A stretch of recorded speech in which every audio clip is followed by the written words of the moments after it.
What's up, Keep Pounding Nation? We're back today with another video. Keep pounding! So today we're going to be talking about what positional needs we need in the draft in 2020 and 2021. But before we do that, hit that like button, hit that sub button, hit that bell so you don't miss any new content, and leave a comment down below if you feel so inclined to do so. And also, welcome all new viewers and all new subs. Welcome on into the Panther Nation family. We enjoy having you here, and we hope you guys enjoy the content on this channel. All right, so let's dive into this. The first subject is going to be positional needs, and the second subject is going to be should we trade Cam Newton? Should we tank in 2020? What should we do? So let's dive into this. And I want to hear your thoughts down below after this video as well. Do you agree with my positional rankings or not? So here's what we're going to be looking at. Left tackle, I've ranked number 1 as the most important need. Left tackle is really where the infection started with our team. That's where our problems started. And I feel like if we don't solve this now, we're going to continue to see more years like 2016 to 2019. So, number 2 is going to be center. Matt Paradis is not the answer at center. And if you look at how he plays, how he coordinates the offensive line, it's just not. It's not the answer. He's a backup at best, in my opinion. Number 3 spot is going to be guard. Now, I say guard because I'm not a fan of Van Rotten right now. I'm not a fan of the people that we've had over at left guard. I don't know what depth we have back there, but I'm not pleased with it, and I'd like to see us improve. Number 4 is going to be right tackle. Obviously, we have Darrell Williams sitting over there at right tackle as a starter before he got moved. That's where I'd like to see him stay, if he's going to stay. But we've got to have the depth at right tackle. And I want to see Darrell eventually get replaced and moved out.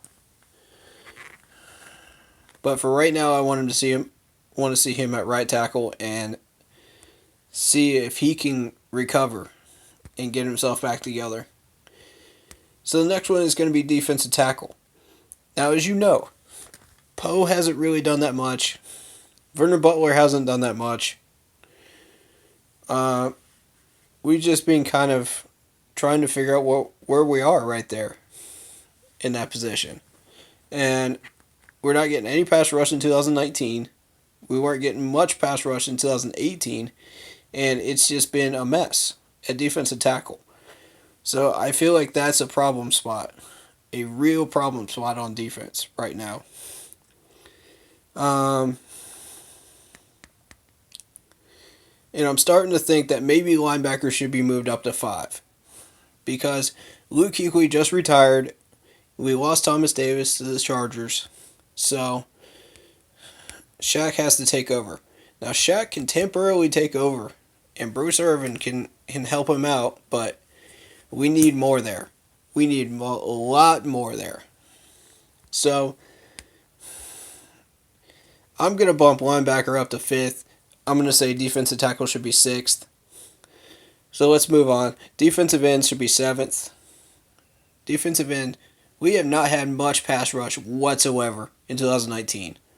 It was, when we were able to do it, it was nice, but when we weren't, we couldn't push that line at all. We had zero strength. We had zero endurance. By the end of the fourth quarter, we were just drained on the defensive line.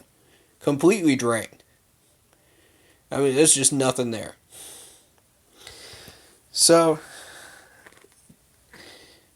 I like Mario. I like McCoy. I think let's keep him in.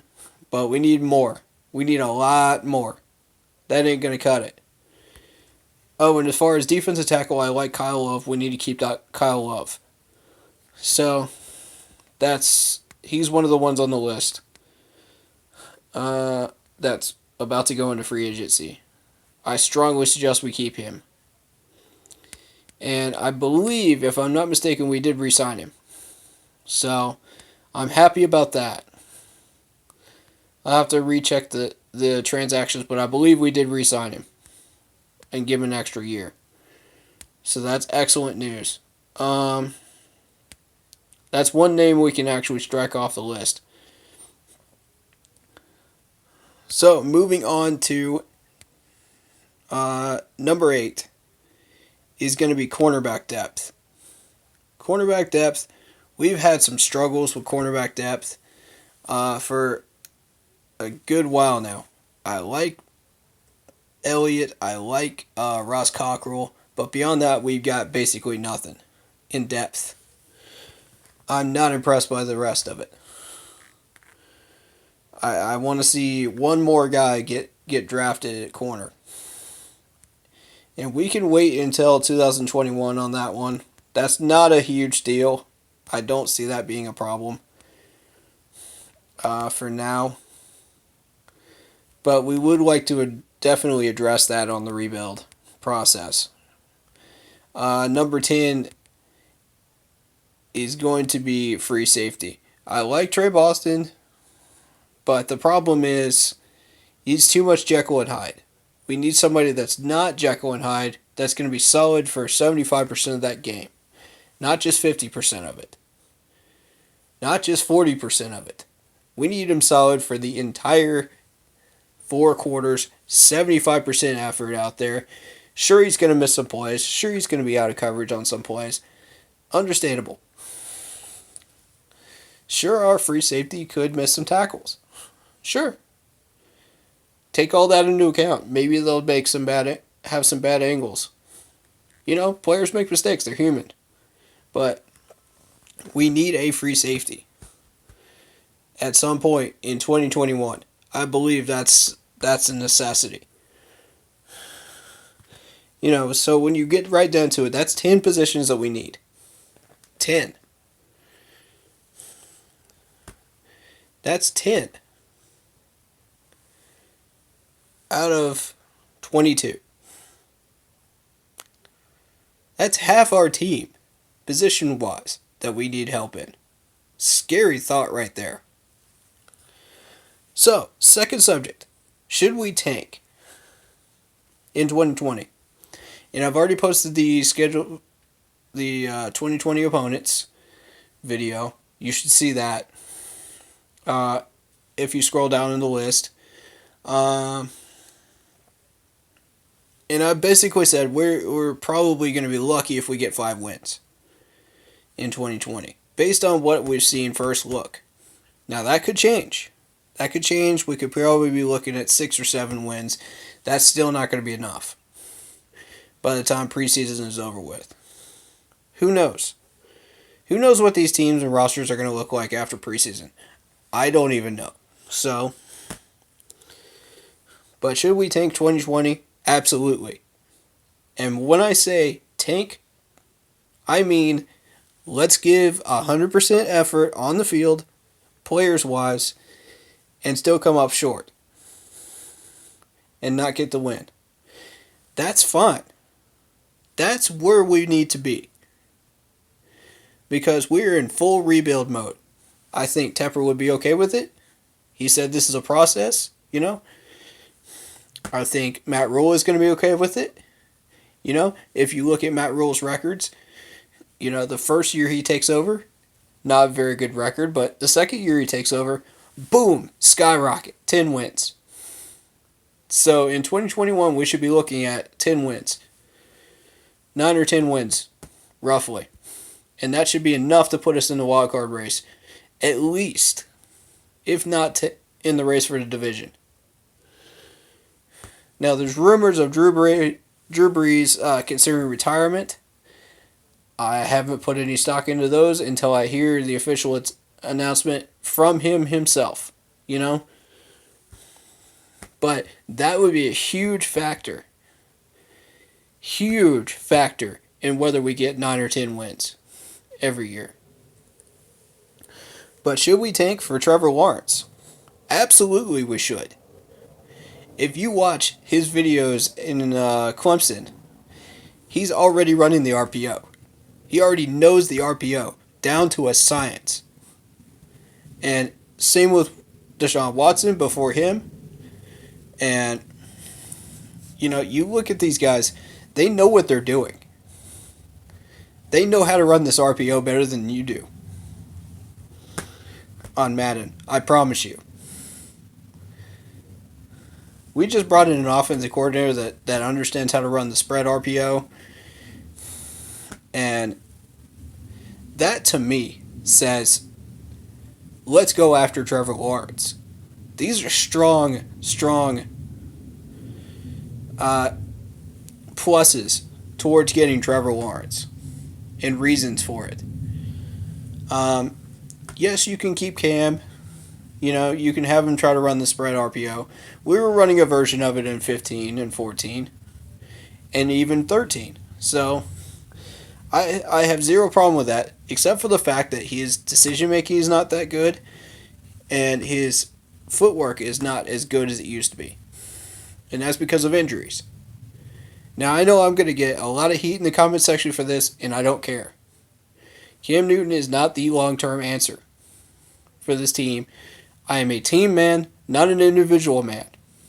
I want to see this team succeed. I want to see this team win championships. The only way you're going to do that is to fix the line, make sure you got a quarterback that's making good decisions, that has good posture, good footwork, good execution with his throwing arm, and you're going to see results. And having the ability to run out of the pocket, that's a bonus. And almost a necessity in today's NFL.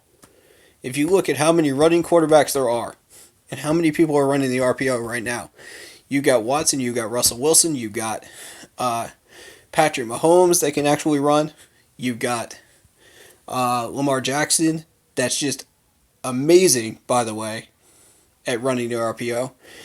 And he did a great job running it in Louisville before he came to the Ravens. So you're looking at that's at least 5 quarterbacks that can run the RPO right now in the NFL. So what we need to do is go after a quarterback that can run the RPO with the spread system that we have right now with the new coordinator. And we'll find success with it if we build around that quarterback successfully.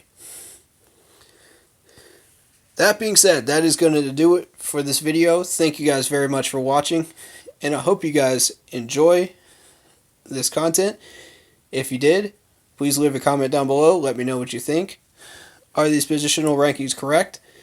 What would you change? Should we tank for Trevor Lawrence? Should we tank in general? Based on the definition of tanking that I gave. What would you suggest that we do with this team? With the mess that we're in? And what positions do you think that we need the most? If not the ones that I have on the list. Thank you guys so much. And as always, keep pounding.